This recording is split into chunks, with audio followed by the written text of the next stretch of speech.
Buonasera e ben ritrovati con l'informazione flash di New Sicilia, i principali titoli del pomeriggio. C'è la roadmap per la legge finanziaria regionale. Il governo Schifani trasmetterà all'Ars bilancio e legge di stabilità 2026 entro il 5 novembre. Il giorno successivo entrambi i documenti saranno assegnati alle commissioni di merito.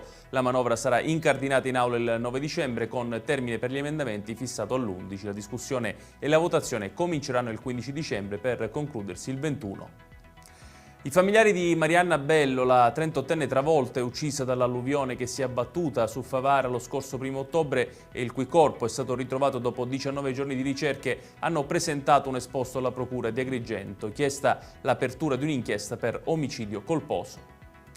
La direzione investigativa antimafia di Messina ha eseguito un sequestro patrimoniale di 1 milione di euro nei confronti dei fratelli Antonino e Salvatore Lipari, già condannati per associazione mafiosa. Secondo gli inquirenti, i due sono ritenuti vicini a Francesco e Vincenzo Romeo, esponenti messinesi di spicco del clan Santa Paola Ercolano di Catania.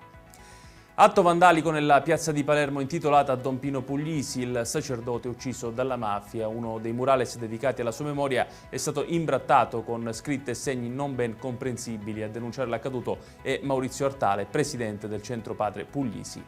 Chiudiamo con il meteo, ultime ore di clima stabile in Sicilia. Nella giornata di domani su quasi tutto il territorio regionale si alterneranno nubi sparsi a schiarite. Un netto peggioramento è previsto da giovedì, in particolare sui settori occidentali dell'isola. Ed è tutto per questa edizione, tutti i dettagli su queste notizie li trovate come sempre sul nostro sito www.newsicilia.it. Grazie per averci seguito e buon proseguimento di serata.